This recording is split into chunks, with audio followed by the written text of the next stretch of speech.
ವಿಧಾನಮಂಡಲ ಅಧಿವೇಶನದಲ್ಲಿ ಇವತ್ತು ಸರ್ಕಾರ ಮತ್ತು ವಿಪಕ್ಷಗಳ ಮಧ್ಯೆ ವಾಗ್ಯುದ್ಧ ನಡೆಯಿತು. ಕೆರಗೋಡು ಹನುಮಧ್ವಜ ರಾಮ ಮಂದಿರ ಸಂಬಂಧ ಕಾಂಗ್ರೆಸ್ ಮತ್ತು ಬಿಜೆಪಿ ಸದಸ್ಯರ ಮಧ್ಯೆ ಚಟಾಪಟಿ ಆಯಿತು. ಇದಷ್ಟೇ ಅಲ್ಲ, ಸರ್ಕಾರದ ಪತನದ ಮಾತುಗಳು ಕೂಡ ಕೇಳಿಬಂದವು.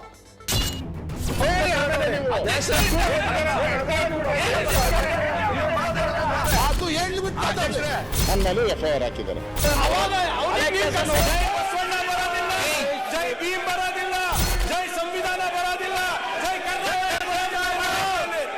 ವಿಧಾನಮಂಡಲ ಬಜೆಟ್ ಅಧಿವೇಶನದ ಮೂರನೇ ದಿನ ಸರ್ಕಾರ ಮತ್ತು ವಿಪಕ್ಷಗಳ ಮಧ್ಯೆ ಗದ್ದಲ ಗಲಾಟೆ ಜೋರಾಗಿತ್ತು. ರಾಮ ವಿರೋಧಿಗಳಿಗೆ ಧಿಕ್ಕಾರ, ಜೈ ಶ್ರೀರಾಮ್ ಘೋಷಣೆ ಮತ್ತು ಕೆರಗೋಡು ಹನುಮಧ್ವಜ ವಿಚಾರಗಳು ಆಡಳಿತ ಹಾಗೂ ವಿಪಕ್ಷಗಳ ನಡುವಿನ ಗದ್ದಲ ಕೋಲಾಹಲಕ್ಕೆ ಕಾರಣವಾದವು.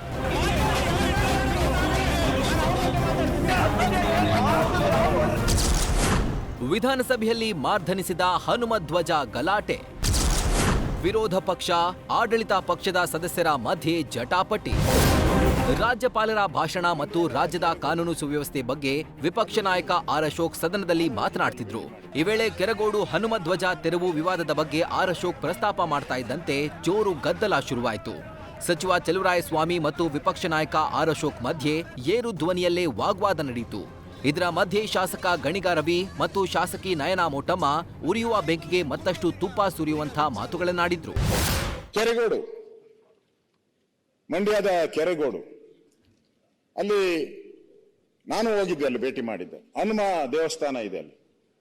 ಹನುಮ ದೇವಸ್ಥಾನದ ಎದುರುಗಡೆ 30 ಅಡಿ ಒಂದು ಕ್ಲಾರಿಫಿಕೇಶನ್ ಬೇಕು. ಕಿತ್ತಾಕಿ ಅಂತ ಹೇಳ್ತಿರಲ್ಲ ನೀವು. ದೇಶವನ್ನ ಸಂವಿಧಾನ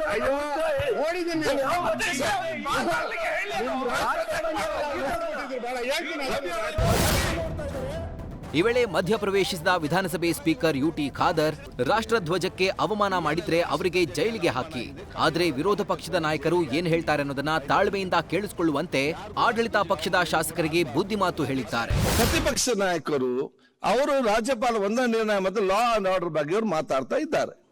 ಅವರಿಗೆ ಮಾತಾಡೋ ಸಂದರ್ಭದಲ್ಲಿ ಮಾತಾಡೋ ಅವಕಾಶ ಕೊಟ್ಟು ಗೃಹ ಸಚಿವರು ಅದಕ್ಕೆ ಉತ್ತರ ಕೊಡ್ತಾರೆ. ಅವರಲ್ಲಿ ಮಾತು ಮುಗಿಸಿ ಅವ್ರ ಮಾತನ್ನು ಕೇಳದಿದ್ದರೆ ಅವ್ರ ಮಾತು ಮುಗಿಸ್ಲಿಕ್ಕೂ ಆಗುದಿಲ್ಲ, ನೀವು ಸಮರ್ಪಕವಾದ ಉತ್ತರ ಕೊಡ್ಲಿಕ್ಕೂ ಆಗುದಿಲ್ಲ. ಮಾತುಗಳನ್ನು ಕೇಳುವಂತ ತಾಳ್ಮೆ ಎಲ್ಲ ನಾಯಕರಿಗೆ ಬರಬೇಕು, ಲೀಡರ್ಗಳಿಗೆ. ಅದು ವೆರಿ ಇಂಪಾರ್ಟೆಂಟ್. ಯಾರು ಮಾತಾಡೋ ಕೂಡ. ಇನ್ನು ಹುಬ್ಬಳ್ಳಿಯ ಕರಸೇವಕ ಶ್ರೀಕಾಂತ್ ಪೂಜಾರಿ ಬಂಧನ ವಿಚಾರ ಪ್ರಸ್ತಾಪಿಸಿದಾಗ ಆರ್ ಅಶೋಕ್ ಮತ್ತು ಪ್ರಿಯಾಂಕ್ ಖರ್ಗೆ ಮಧ್ಯೆ ಜಟಾಪಟಿ ನಡೆಯಿತು. ಕರಸೇವಕರು, ಅವನು ಯಾರು ಪೂಜಾರಿ, ಅವನ ಹೆಸರೇಳಕ್ ಮುಂಚೆನೆ ಗಲಾಟೆ ಮಾಡಿದ್ರಲ್ಲ, ಶ್ರೀಕಾಂತ್ ಪೂಜಾರಿ. ಅವ್ರು ಕರಸೇವಕರೆಲ್ಲ ಕರಸೇವಕ ಅಲ್ಲ ಅನ್ನೋದಕ್ಕೆ ವಾದ ಮಾಡಿ ನೀವು.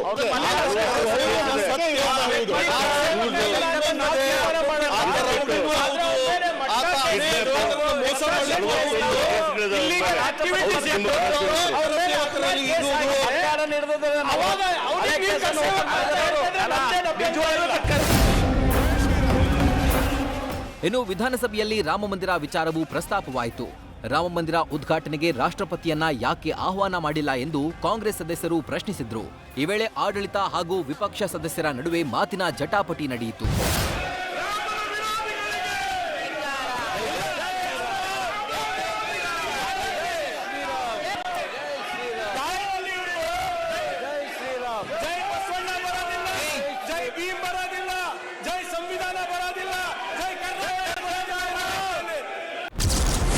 ಲೋಕಸಭೆಗೆ ಪೂಜೆ, ನಿಂಬೆಹಣ್ಣು ಮಂತ್ರ, ಸರ್ಕಾರ ಪತನ. ಭೋಜನ ವಿರಾಮಕ್ಕೂ ಮೊದಲು ಸರ್ಕಾರ ಮತ್ತು ವಿಪಕ್ಷಗಳ ಮಧ್ಯೆ ಭಾರೀ ಗದ್ದಲ ನಡೆಯಿತು. ಆದರೆ ಭೋಜನ ವಿರಾಮದ ಬಳಿಕ ಸದನ ಪುನರ್ ಆರಂಭವಾಗ್ತಾ ಇದ್ದಂತೆ ಕಾಂಗ್ರೆಸ್ ಸರ್ಕಾರವನ್ನ ಬೀಳಿಸುವ ಬಗ್ಗೆ ಹಾಸ್ಯ ಚಟಾಕಿ ಸಿಡಿಸಲಾಯಿತು. ವಿಪಕ್ಷ ನಾಯಕ ಆರ್ ಅಶೋಕ್ ಮಾಜಿ ಸಚಿವ ಎಚ್ ಡಿ ರೇವಣ್ಣ ಅವರ ಕಾಲು ಎಳೆಯುತ್ತಾ, ರೇವಣ್ಣವರೇ, 2 ನಿಂಬೆಹಣ್ಣಿಗೆ ಈ ಸರ್ಕಾರ ಬೀಳಲ್ಲ, 4 ನಿಂಬೆಹಣ್ಣು ಮಾಡಿಸಿ ಎಂದು ಹೇಳ್ತಾ ಇದ್ದಂತೆ ಸದನ ನಗೆಗಡಲಲ್ಲಿ ತೇಲ್ತು. ಏನಾನ ರೇವಣ್ಣವ್ರೆ, ಇವಾಗ ಮಾಡಿಸ್ತಾ ಇದ್ದೀರಾ, ನಿಂಬೆಹಣ್ಣು ಎಲ್ಲ ಮಾಡಿಸ್ತೀರಾ, 2 ಡಬಲ್ ಮಾಡಿಸ್ಬಿಡಿ, ಒಂದು 4-5 ನಿಂಬೆಹಣ್ಣು ಮಾಡಿಸಿ, ಸರ್ಕಾರ ಬೀಳಿಸ್ಬಿಡೋಣ.